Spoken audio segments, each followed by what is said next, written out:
Good afternoon. Welcome to the tea table. I am so happy you've joined us. I have Ezra today. It's my wonderful grandson is visiting, and welcome, Ezra. Thank you. I'm happy to be here. We're down at the Puget Sound today. It's a beautiful day. Waves are coming in. He has been on the Tea Talk before, right? At Christmas, yes. And Ezra is on an adventure. He graduated from high school in May. Yeah. From Arizona, and he is taking a gap year, right? I'm trying to work. I'm going to college next year, aerospace, but I need some money first. It's a little expensive. It's a lot out of the way. Plus, I don't really know for sure. You know, it's a little early to be deciding your life in an instant. And this has been great. I've been having a great time. I went to my Uncle Ian's house first, and that was right after I got out. Worked on his house for a couple of months. And then I came over, visited my parents in Boise, and now I'm here. I work with my other uncles. And Uncle Ian is a legend in his own right, isn't he? Yes. Yeah. He builds the most incredible, highest end $1 million log homes in Montana. And so you got tremendous experience, didn't you, in training and skill?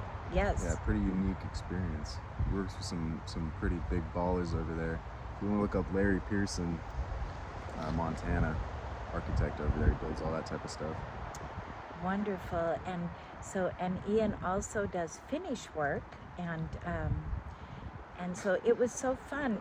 Ezra, that's his uncle on his father's side. Jake is his father, married to our daughter Victoria, and so that's his brother Ian. And then he came over here, and there's a whole group of uncles here, right? Yeah, old gang. And he's been working for all of them, and he has been building a beautiful cabin on the Hood Canal. Tell a little bit about what it looks like and what it's like to build something from ground up like that. Well, I haven't built Nat's cabin ground up. I came in kind of late. I helped him put on the siding, the stuff to protect it on the outside. And it took a couple weeks. It was fun. I was working with Mike and Nat out there. It was a great time, honestly. Very chill. Compared to Ian, because he's kind of high strung. He kind of hits it where it is, every morning, 6 a.m., every day to 7 p.m. But, so yeah, it's been fun. And then after this, I'm going to Dan. So I'm just hitting. Oh, he's going to the next uncle, Dan, who does what is Shoemaker Demolition. Yeah.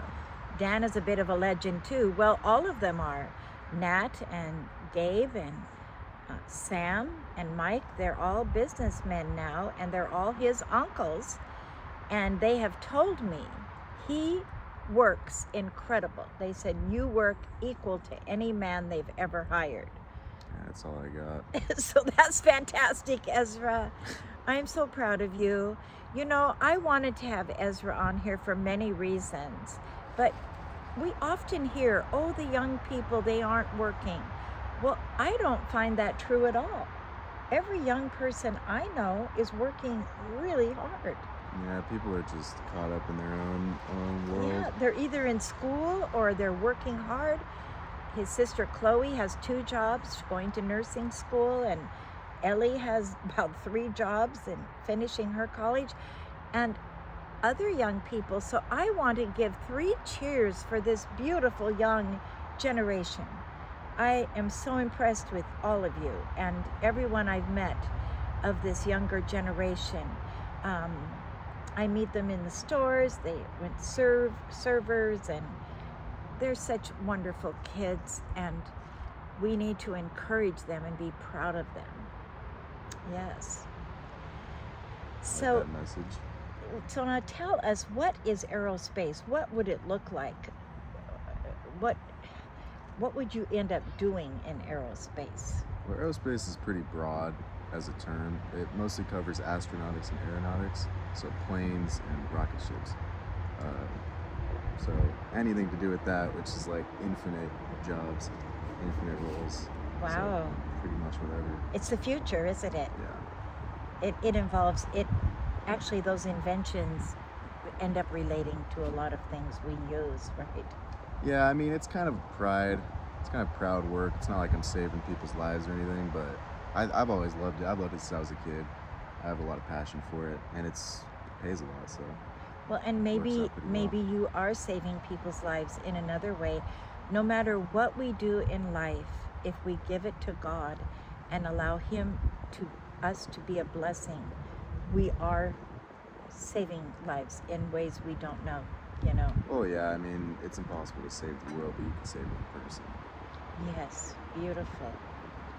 Well, Ezra, and you've been reading a few books too, haven't you? What you've got a thick book in there, and I've never read it, and I know my husband's read it, but Dostoevsky. yeah, tell about what that is. Yeah, Crime and Punishment. It's been pretty good. It's an interesting book, but he'll blabber on for pages and then hit you with like the craziest philosophical little membro. But it's pretty fun. It's a little deep, a little dense, but Very deep. A good book for the autumn by the fire, right? yeah. Well, we do have tea, and I have this little flag flying.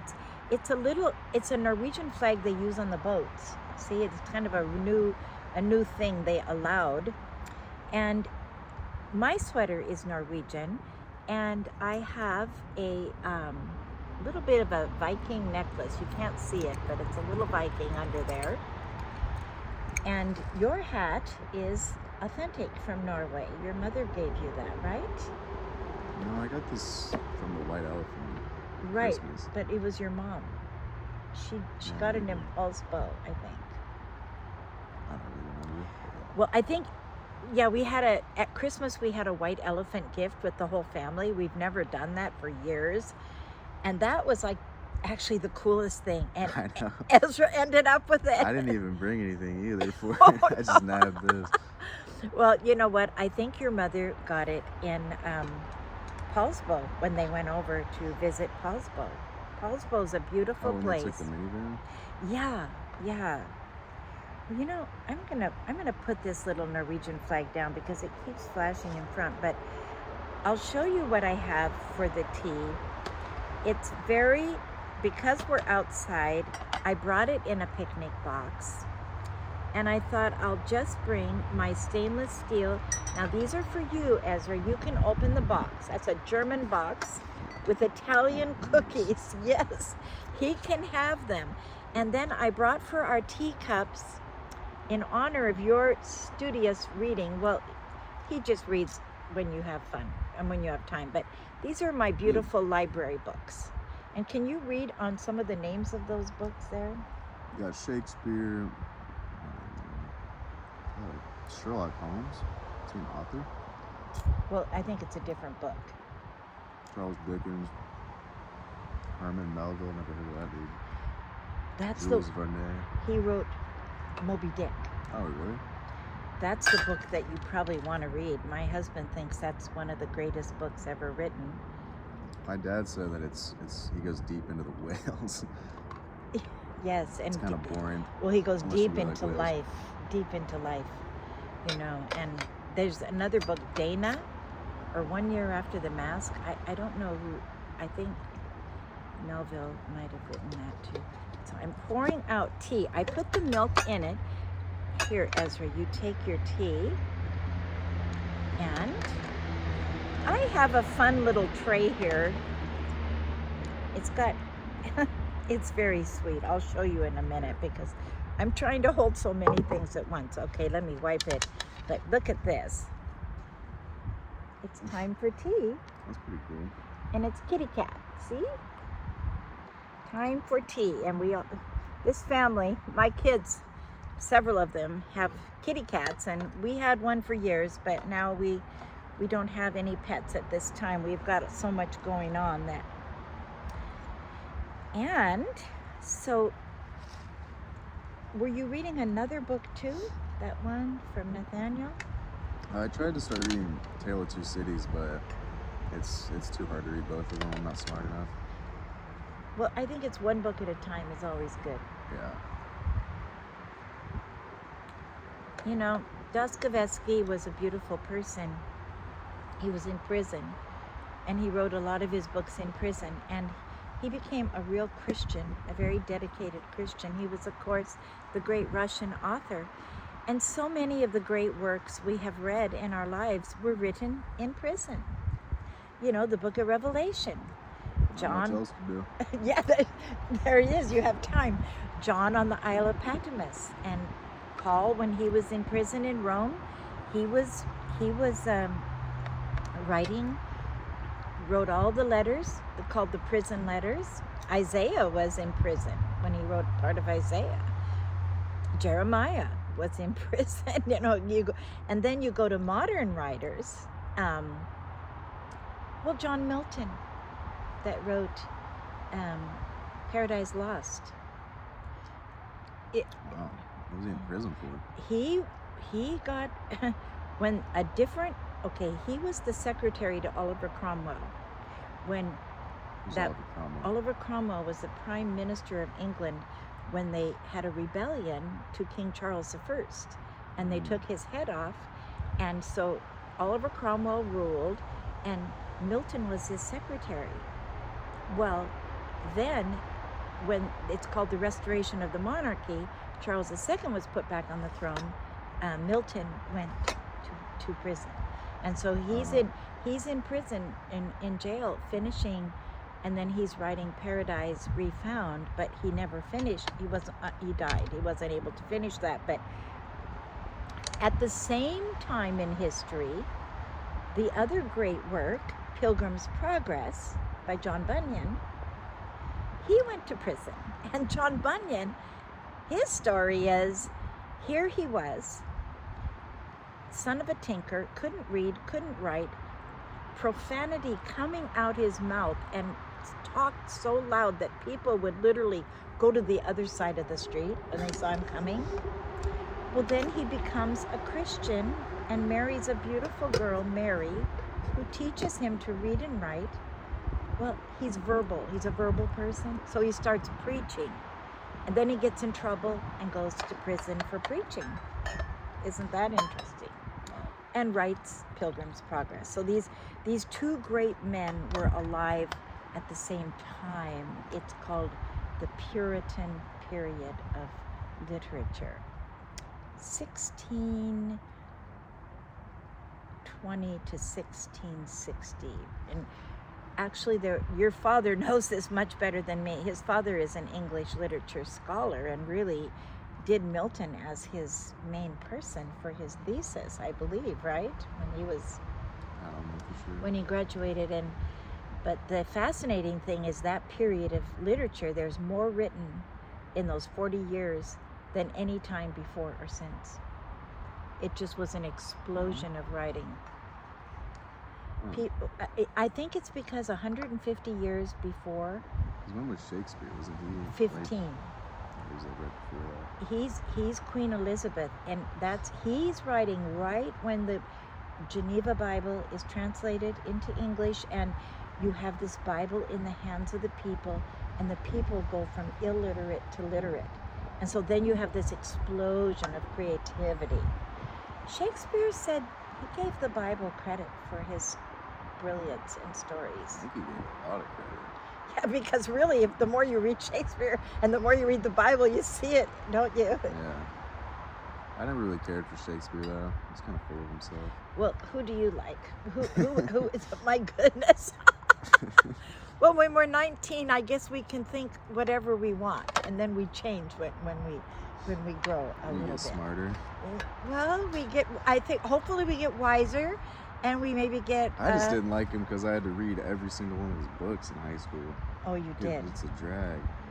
My favorite was Merchant of Venice. I think I read one.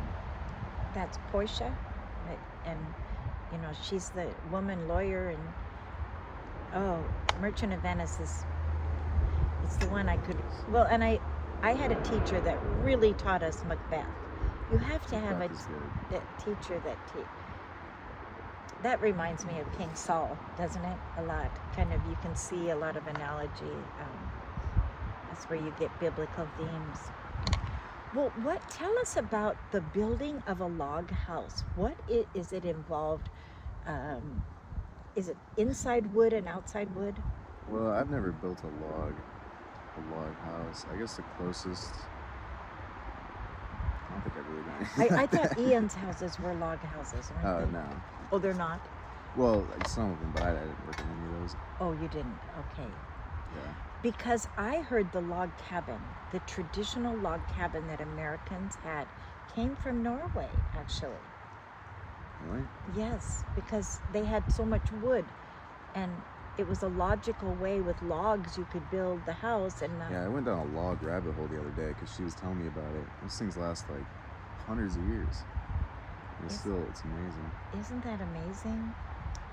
And the Swiss chalets are a little bit like that too. They're very much natural wood and last for hundreds of years too. Yeah. Who were you talking to about it? About what? The log house yesterday. I was just looking it up. Oh, you were looking it up, yeah. But back to being with Ian, the coolest thing I did was build a dirt bike track.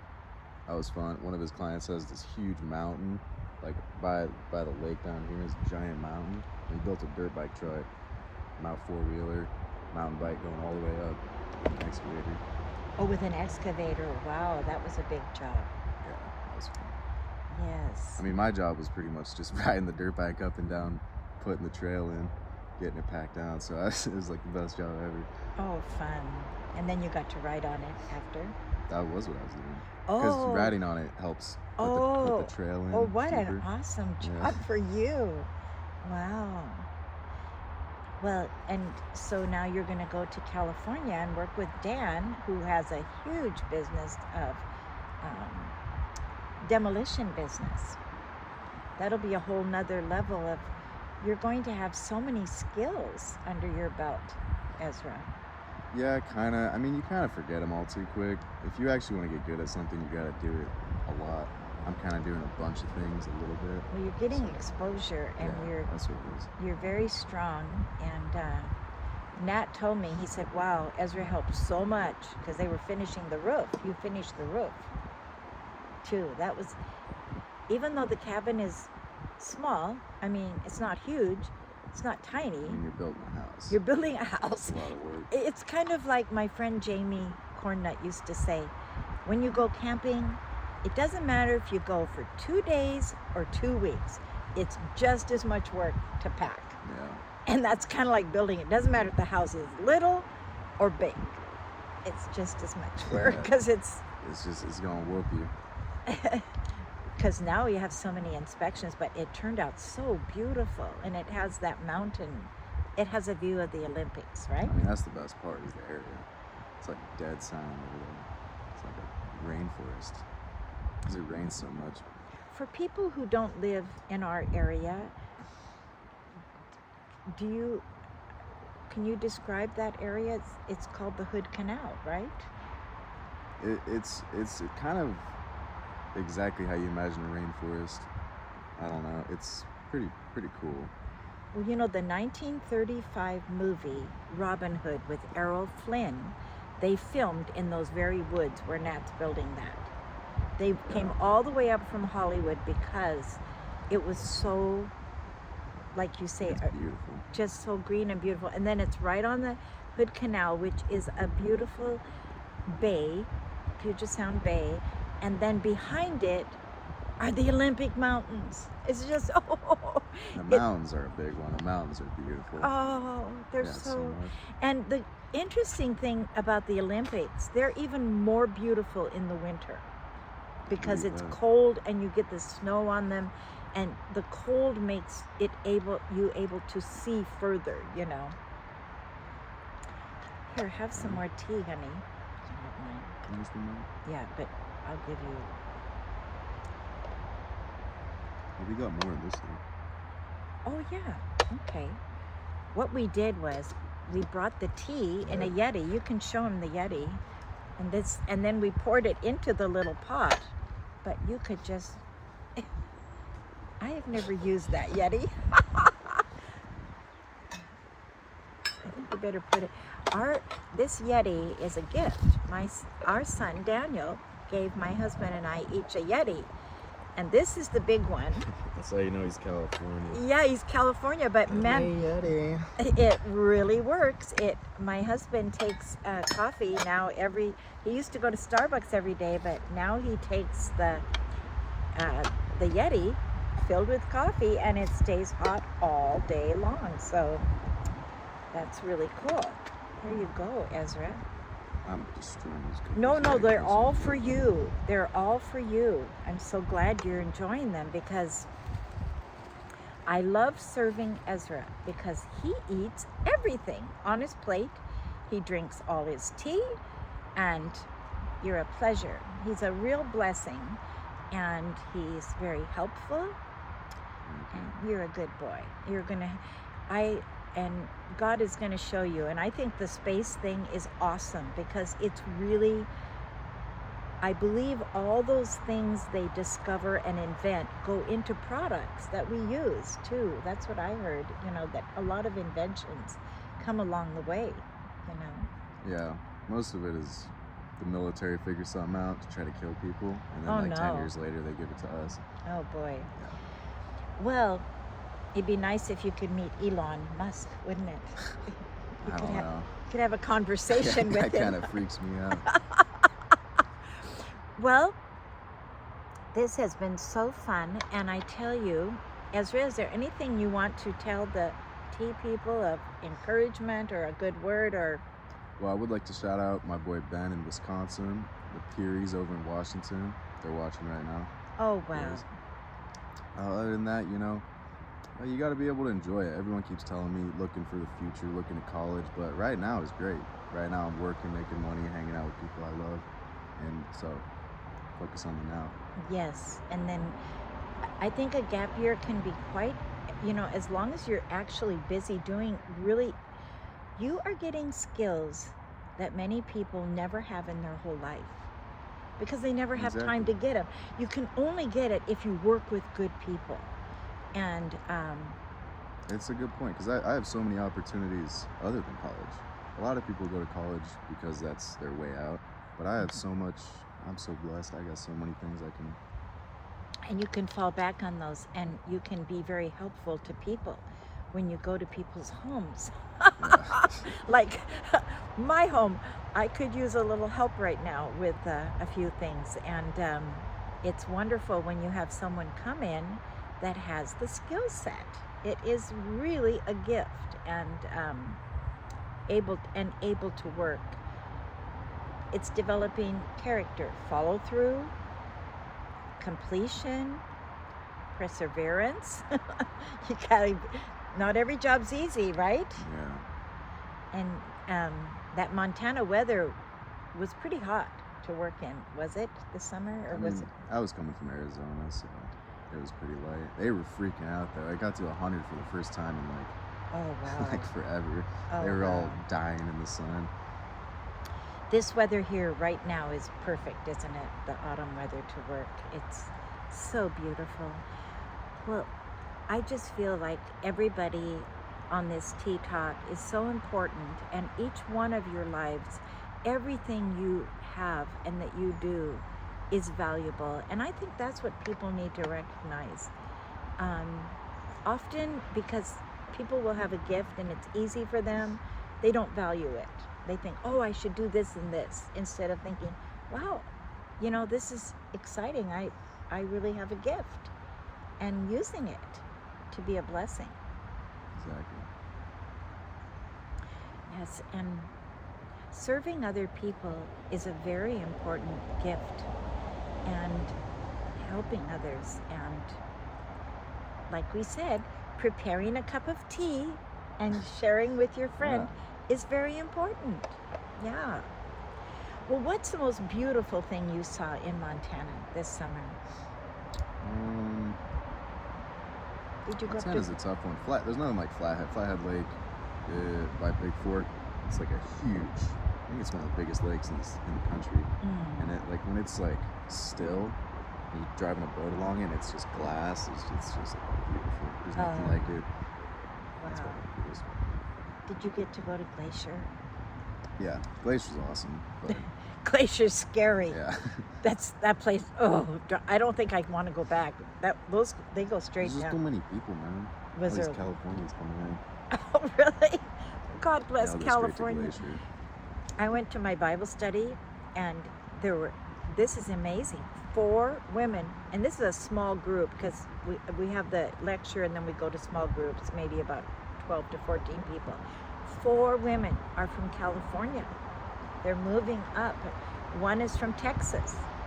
It's all Texas. And then my daughter-in-law, in her class, she had the same thing. And so we have to welcome the people because they're good people, and we want to be positive. So we love California, but we don't want to get so crowded. Our freeways are so crowded. That's the issue. But anyway, these ladies are all so sweet, and most of them have moved here because of grandchildren. They want it. Their kids are living here. A lot of people end up living here because of the military. You know, they come to Fort Lewis or the Navy. We have the Navy, we have the Air Force, and they see the beauty and they stay. And so then now the grandparents are coming to join, so America is on the move. That's what I say. Everybody seems to be moving somewhere. Yeah, it's our favorite thing to do. Right. As fast as we can get, nowhere. Ezra, you're a real blessing, and I want to thank you so much for coming to visit, coming to work, and I know my boys love you. Michael Christian and Sam, they both told me, they go, Ezra's such a great worker. So Yeah, I love those guys. They're the best. And Mike took you for, they have to have their BB guns and bows and arrows, right? Just see the back of my car. It is a disaster. After Is it? Montana and then going through Mike and Sam, it's just You have guns so and- much stuff. It's my dream. Well, BB guns, I don't mind BB guns. I think they're all right. They're pretty safe as long as you're out in the woods with supervision. But anyway, well, it's so nice. And I want to show one thing that I brought along. I have a little plaque of, this is a picture you can see of Norway in the cabin. And this looks very much like what I would imagine my grandmother's era in Norway. And it's this little plaque is from the Vesterheim Museum in Decorah, Iowa, which is called Little Norway. And a lot of you know about the Vesterheim Museum. And it's like a tile, and you see the inside wood, and that's what I wanted them to see, that wood. Everything was made of wood. The table, the chairs, they made everything themselves. Now my grandmother, who would be your great-grandmother, no, your great-great-grandmother, because you are, she grew up in low-floating islands, in the islands on the west coast, Vesterålen they call it. Vest means west in Norway. The V and the W are opposite. So she grew up in a 17-room house. And up in those islands, her father had a fleet of fishing vessels, and she said he wore the navy blue and the brass. She and her sisters once a year went down to the boats with probably their costumes in Norwegian, and it was all linen and silver and ship-shape polished brass.